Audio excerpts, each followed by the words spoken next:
Hello students, so today we are going to discuss the chapter Akbar. Who was Akbar? Akbar was the son of Humayun, and now we will discuss how he administrated during his time. Following Humayun's death in 1556 CE, it's very important date, underline the date as well. In his 13 years old son Akbar came to the throne. ठीक है, हुमायूं के बाद कौन आया सिंहासन पर? Akbar. But since he was so young, Akbar was placed under the guidance of his tutor Bairam Khan. Okay, so Akbar was just a 13 years old, so he couldn't administrate it. So he was under his tutor आप समझते हैं, उनके जो गुरु थे उनके under में वो सब संभालते थे, और उनके गुरु का नाम क्या था, ट्यूटर का नाम क्या था, Bairam Khan. The second battle of Panipat. First battle of Panipat किस में हुआ था, आपको पता होना चाहिए, बाबर और इब्राहिम लोदी में. अब सेकेंड बैटल ऑफ पानीपत होता है. As soon as he ascended the throne, Akbar had to face the Afghan emperor Adil Shah and his general Hemu. ठीक है, तो जो सेकेंड बैटल पानीपत हुआ, जो अफगान एम्पीरियर थे आदिल शाह और उन्हीं के जनरल थे Hemu, general it's officer. Hemu had captured Delhi from the Mughals. Hemu ने क्या किया था, मुगलों से दिल्ली छीन ली थी, उन पे कब्जा कर लिया था.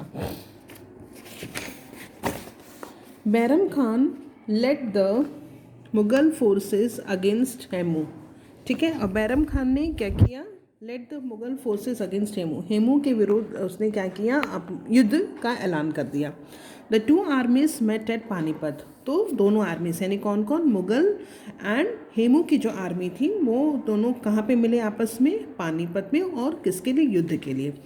At first, it seemed like the Mughals would be crushed at the second battle of Panipat, and it was seemed that like in early phase of the battle, what it could be that Mughals would be crushed, यानी Mughals की हार हो जाएगी. लेकिन क्या हुआ, until an arrow pierced Hemu's eye and his troops fell into the confusion. लेकिन हुमायूं की आँख में क्या हो गया, एक ट्रूप्स यानी कि एक तीर आप कहेंगे या भाला कहेंगे, वो चला गया, और उसकी वजह से क्या हो गया, वो हुमायूं की जो आर्मी थी वो कंफ्यूज्ड हो गई, पैनिक हो गई. Akbar took this opportunity to defeat Hemu and his man. और अकबर ने इसी का क्या लिया, फ़ायदा उठाया और हेमू की हार हो गई. तो सेकेंड बैटल ऑफ पानीपत किसने जीता, अगेन मुगल्स ने. Thereafter, the Afghans practically disappeared from the Indian political scene. Agra, Delhi, Ajmer and Gwalior fell into the hands of the Mughals. और क्या हो गए, अब हार हो गए. और इस हिस्ट्री में लगभग जो अफ़गान रूलर्स थे वो डिसअपियर्ड हो गए. डिसअपियर्ड मतलब उनकी कोई भी, उनके बाद वो इंडिया में बहुत ही स्ट्रांगफुली या फोर्सफुली सामने नहीं आए, और सारा जो राज्य थे वो किसके अंडर में चले गए, मुगल्स के. For 4 years after the second battle of Panipat, Akbar amused himself in sports like polo and hunting. All the time, Bairam Khan served as his regent.